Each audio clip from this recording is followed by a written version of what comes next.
So I'm just taking a leisurely stroll. I don't I feel like a walk, so I'm taking a walk all around the garden at least once. Um, but I didn't do anything much today. Once again, it's like I just have this anti work mode that I'm on at the moment, where everything is like I don't want to work. Well, that's what I need to buy, some berry seeds to see if I can find any cheap berry seeds on the internet, because we first have blueberry bushes. Oh, I was supposed to plant my seeds. Couldn't be bothered right now. I'm supposed to do a lot of things, and I'm like, couldn't be bothered. I'm gonna go inside and do some exercise instead. But I did get some of my assignment done, because my assignment's due next Sunday, and so I had to write a story of at least 900 words, and I managed to do that. It's sort of the theme of this one of these writings there, where they basically got a married couple separating. So it was I was thinking sort of Disney, but also in the theme of this torn love story, as though the husband has been deceitful, and of course they have to break up, and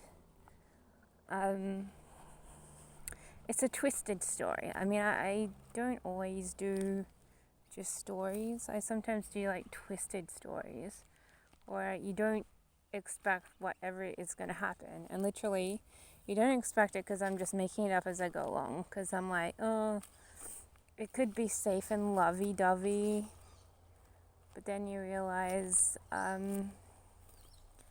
it could be kind of twisted at some stage too. And a neighbor's going to stop to talk to me. And then it's like I put the twist in there, and I'm like,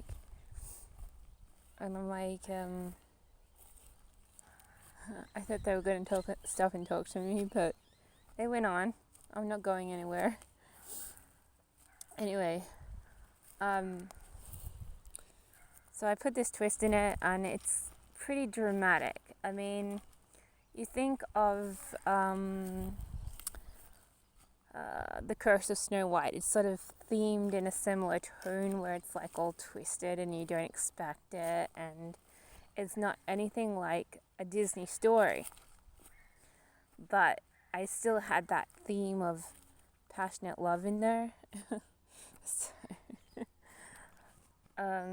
but it sort of goes different directions, and he's daydreaming, then facing reality, and of course you have to change the tone from present to past. And I sort of seem to remember that you don't write present and past, you choose one or the other. I think that was a rule that I learned in a writing class sometime, and here I am just like going back and forth between present and dreaming and memories. So it's a real collation. It's a real collaboration of ideas just merged into one deceitful story. And of course the guy, in the end, I was thinking like The Curse of Snow White, how he's dreaming of his love who is far, far away. Right at the end, where it ended up him lamenting over his past actions and the fact that he'll never have his grasp on love ever again, because his relationship with love failed. That bit reminds me of like The Curse of Snow White, and so I was like reflecting on the movie while I was writing. I wasn't writing like the movie and putting it into my own words or anything. I was just reflecting on the fact that he wakes up and he's alone, covered in sweat, and at some stage he has a demonic side. And in the story, it's also like he wakes up, he's trembling, he feels like he's he's still got red on his hands, even though they're clean. And, you know, in the same context, he's some sort of twisted configuration of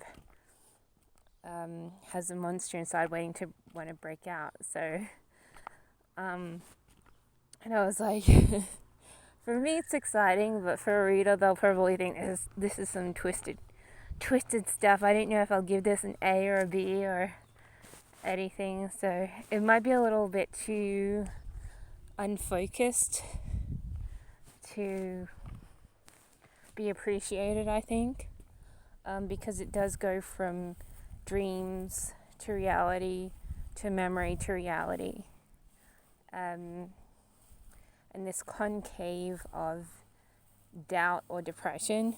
And then it's like, at the end, are you going to give that an A? Probably not.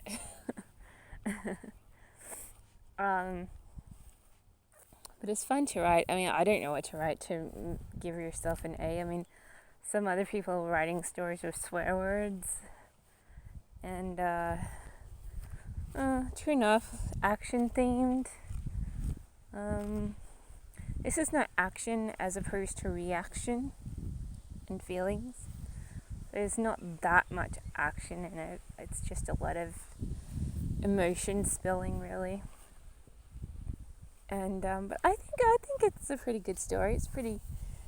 It has to be corrected. I'm only doing a draft version. And then annoyingly, I went to do the coursework that's due this week. And guess what? My computer screwed up, and so I shut it down. It just kept on closing the pages that are supposed to be opening. And I was like, oh, what's going on here? And then I tried and do it again, and it does the same thing. So I was like, oh, I'm just not supposed to work on the coursework today, so the story must be enough. It didn't take that long, and it took probably a couple of hours to write that, if that. I remember it probably started by 1, and I finished by around 2:30, so.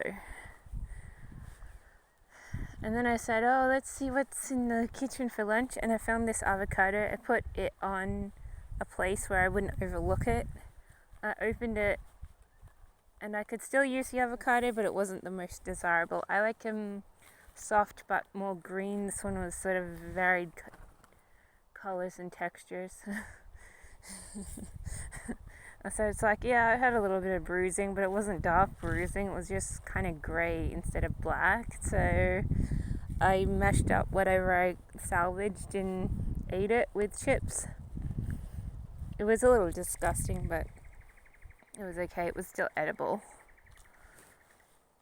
Look at all these tracks. I bet I think these are actually, when you realize that there's usually wallabies and kangaroos at night, and there's especially wallabies. Once you realize there's wallabies, and there's even betons, there's this little rat one. That one looks like a big rat, but it looks like a marsupial. Has a look of a marsupial, but it looks like a rat on kangaroo legs. And it's like, that's a smaller version of a bettong, but we also have a one that's parcel sized, a bit bigger than a cat, probably twice the size of a cat, more like a possum, but a little fatter than a possum. And anyway, we get the bigger ones too. But I saw for the first time a smaller bettong. So it was like a little mouse. It was like a big mouse on kangaroo legs and just hopped away. I was like, well, that one looks like a different kind of bettong. The other one looks like a little teddy bear size. So it's quite a bit bigger, but that one that I saw a couple of days ago was just like a big mouse, a marsupial mouse, probably the size of a small purse or something. I mean, you could definitely see it. I mean, it's like the size of a quarter of a loaf of bread or something, but it was a different kind of bettong, I'm sure. A bettong is a word for like hopping mouse. It's some sort of mammal, and there are different kinds of it. And I thought that was like really interesting. I wish I had had my camera, but I was only just like looking out at the deck and not expecting to find anything, because a lot of times you don't find anything interesting. You're just like, oh, what's out here? Darkness.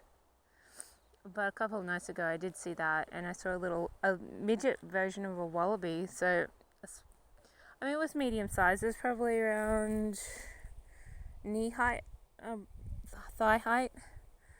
So, but it seemed small and it was cute. And then it bounced away. I was like, I saw it staring at me, and it was on its hind legs looking at me. I wish I could go and approach it and feed them, but they literally like are very timid and they go away real quick. But I think that's what's making all these holes. Some sort of wallaby. I thought it was birds, then I thought it was a wild turkey. Someone else thought it was a bandicoot, but I think it's just the wallabies, really. Digging for roots, digging for grubs. So, I didn't think I would do any chopping this week because there are more and more snakes on the merge now, so it's the right season for the snakes to be moving around. And I'm like, I'm not gonna be chopping anything until there's someone else here, just in case I get attacked by a snake. Even this walk, I just realized, was probably a bit risque. This big mountain of stuff is a snake area. I've already thought there are probably snakes hiding in there somewhere, but I'm sort of chopping it back a little. But there probably are snakes in there. But a lot of this is like my work to clear it. It's very much cleared, but it has to stay cleared. Even all this used to have like huge loads of lantana. It's all growing back, so I'll have to chop it again, but I really just chop it because it's a good lease for life. It's a good break from the indoors. But it's just a hobby more than anything else. And it's good to have that kind of hobby because, this would have all been still lantanarized if I hadn't done that. And it's like I'm doing that out of, general goodness, like a hobby. And, it looks so much better when everything's like chopped back. Got no annoying weeds. This is like Snake Haven. I'm very nervous about going there because I don't have very thick pants. And so a snake just has to attack me and is like, pretty nerve-wracking. So I'm not really delving too much more than what I have. I'll leave the other person to sort it out. I mean, they just have to hack things back, but it's a bit of a nest of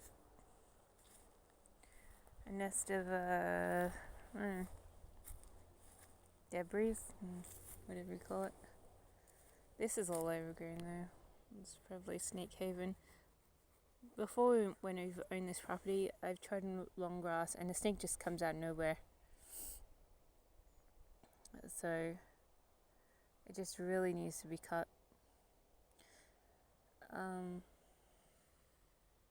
But we're leaving this as wildness, but it still needs to be trimmed. I mean, geez, I didn't even mow it. Didn't even attempt to mow it. I was like, well, you got the long shoes. You should mow it. And I can come along with the snippers and snip a bit. Not snip a lot, because obviously there's more than you can snip, but you can trim all this back. I mean, it doesn't take that long. It just takes a couple of bushes a day, couple of weeks. Couple of bushes a day, a couple of weeks later, and you'll have a much clearer looking, land, rather than this horrible extended growth that has no control. I remember when these ones were little saplings and now growing up to be real big trees, so sorry if you didn't want these by the gate, the fence, but they're growing. Look at them. They were little babies when I was cutting. I said, I'm not cutting them because they look like trees. They're probably not trees. They're probably a bush. They look too different to be a tree.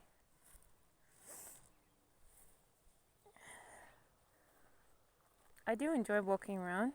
It's just a good waste of time, but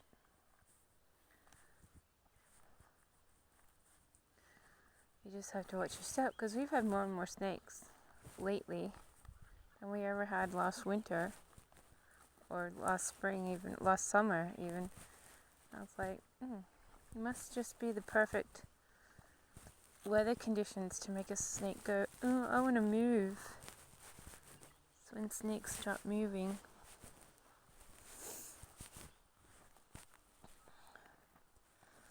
But I'm not that worried. I just have to watch out. I was gonna come across here to check out the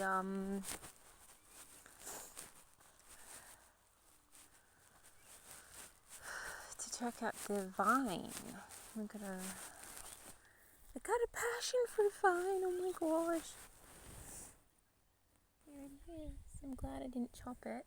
I obviously noticed that there were different leaves, because this is right around where I was chopping lantana, like that, and I obviously noticed that this has different leaves. I didn't notice that it was, do you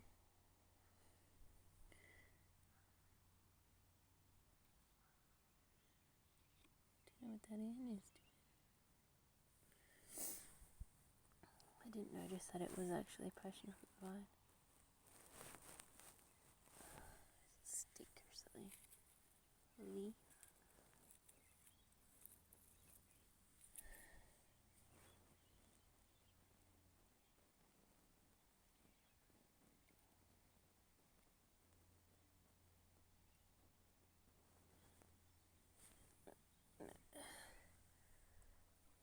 It was stuck in a web.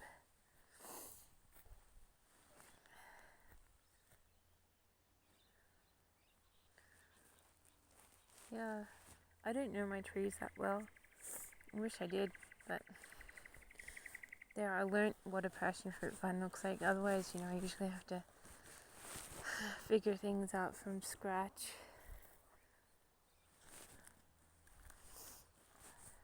So I know a little bit more about plants and how to grow them. It's not really that hard. If you're sick of buying vegetables and fruits from the store, you just grow some. It costs $5 for a packet of 100, and that can last you a couple of years at least. So it's like instead of buying like $50 worth of fruits and vegetables a week, you can like select $50 worth of packets and just grow them. But some trees do take a couple of years. That's why people pay almost $100 for a tree, at least 50. But it's a good habit to switch into, because otherwise you just spend and spend and spend, and then you're like, where's my money? And that's what I do notice. It's good to do it, because otherwise you just keep spending and you're like, I didn't have any money. So it seems like $5 is an atrocious amount. You're like, these only cost $2.50. But when you think you're paying at least $2.50 a week for one item, and you just need $5, and it lasts you a couple of years to buy the seeds. But of course you have to grow them and make sure insects don't infect them, and all this other stuff. But if you're sort of into that, it's like you can grow. When I was renting once, and after I realized, hey, planting is so cool because it's so much cheaper than buying, I grew tomatoes, beans, peas, lemon tree, and some lettuces and herbs, and that's all you really need. You don't need the whole orchard. You just need to choose which ones you want, because you can grow capsicums too, and you need the herbs. You definitely need the herbs. But then after you get over the herbs, what else do you need? Some people grow silver beet. You can grow them in pots if you're renting or something, but some people grow silver beet, But just picking tomatoes, beans, and peas is fine, Asparagus is good. Chilies, I love chilies. So you're looking, with plastic pots, you're looking at some money to be used, yeah, but you just pick like a few of them out of the troves, and then that will drastically reduce your shopping, if not extinguish your bills for shopping for the fruits and veggies. But yeah, it's a good thing to do, because you don't need to eat all the variety of veggies that you have, as long as you got like tomatoes and you got some beans or peas, maybe some beetroot or squash, I don't know, potatoes or carrots, they're all just easy to grow. You can even get dwarf beetroots if you got only a little bit of space to grow beetroots, but whatever you grow, you can just eat it, and it's like, just grow it and eat it. It's pretty good. You feel a little bit sad because you feel like you're growing something to eat it, but if you feel really sad, you just grow the ones that hang on vines and things. So you grow your passion fruit and your tomatoes and your beans and and all this other stuff, and you don't have to feel sorry about like bringing up the plant, because you're just eating like the whatever's hanging off the plant itself. You're not eating the plant itself, you're eating the fruits that are hanging off it. And so then if you're really sad about like plucking things like carrots and beetroot and then saying, I don't like to just grow them and eat them, you just get the stuff that's on the vine, and just eat the fruit. And it's like, well, you're not touching the plant is growing and whatever, you're just eating the fruit. And it's like, so you're less your conscience can settle down a little bit if you feel like growing lettuce and chopping little bits of lettuce each time some leaves grow is a bad thing. Because some people, I once gave mini beetroot seeds to a relative, and whenever the beetroots are out, they're cutting down the little mini beetroot, and then they're feeling sad for the beetroot. So if you have that kind of consciousness, you just grow stuff that you can pluck, and then you're eating the fruits of it, you're not eating the plant, so it's not like the same thing. Like even with carrots, you think skinning carrots and eating carrots, it's like, oh, I just grew this carrot and now I'm eating it. Doesn't make sense. And so you just say, oh, screw carrots and do something else like tomatoes or beans or peas, or whatever else that grows on a vine. Corn. You can do corn because you're just eating the cob of the corn, you're not eating the plant of the corn. That's how I used to be like if I can't stand to grow lettuces, especially, just to chop them up, I just grow other things that are like got fruits on them, and then I feel less guilty.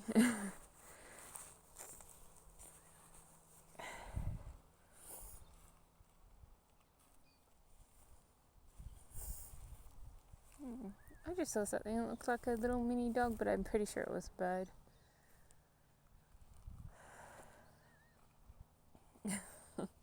Just looked like a blur of white. It's probably a parrot. Just moving to and fro.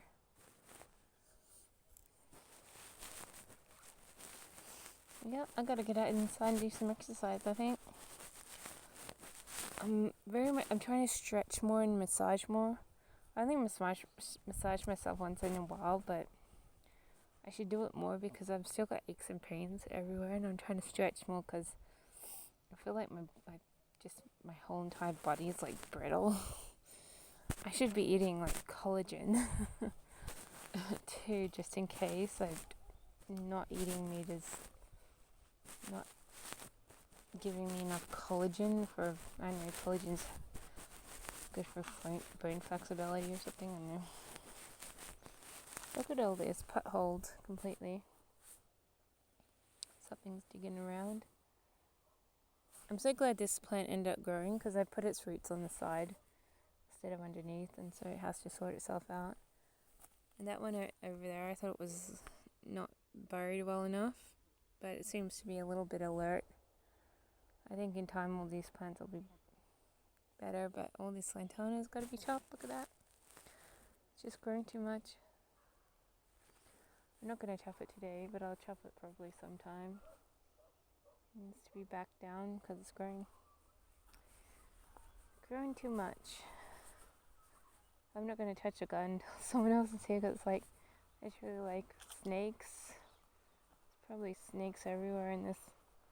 The ground is so well irrigated that you're like, oh, there's obviously something that's coming around here at night. Something likes this place.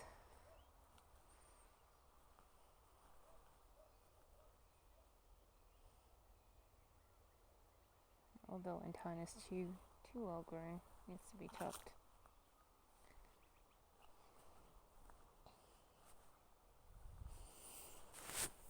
Look at all this. Look at all these potholes. Something's digging around here. Even up on top of it. Not gonna find much there.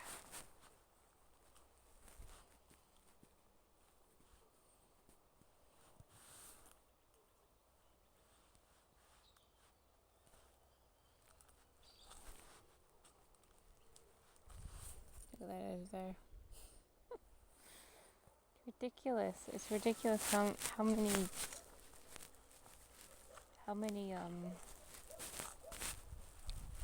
scrounge marks there are. It's like all over the place.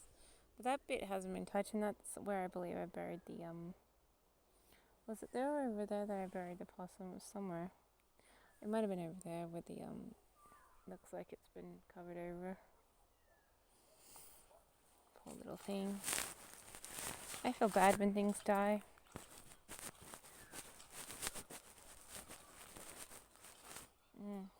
I get annoyed at the birds. They flutter around so fast. It's like, oh well, you're obviously being well fed. Well fed birds. They just zip around faster than ever. It'd be annoying.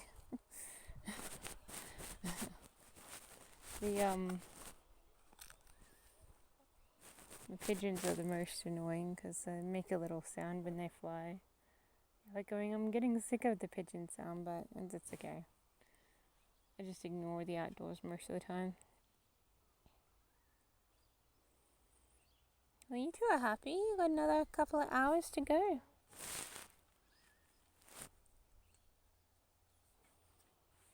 They're actually being more into this part of the pen than the other part now. It must be colder or something. They're doing well. I feel a little bit annoyed that the other one died though. I thought the other one was more docile. These two are like little bratty ones.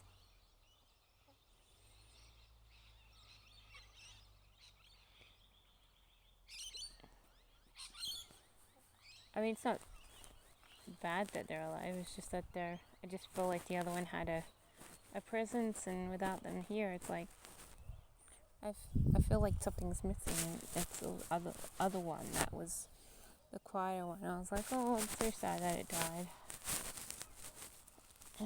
So, no rule of thumb, just leave the birds in the cage if you're going away for a day. Because, I'm sure they'll be okay.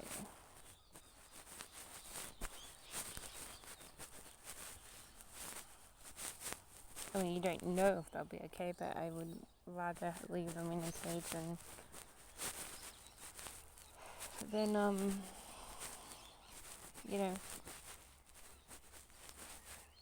than leave them with neighbors.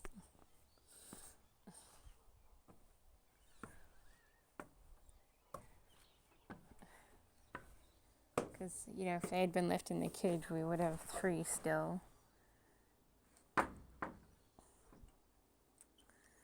Anyway, I'll come out later.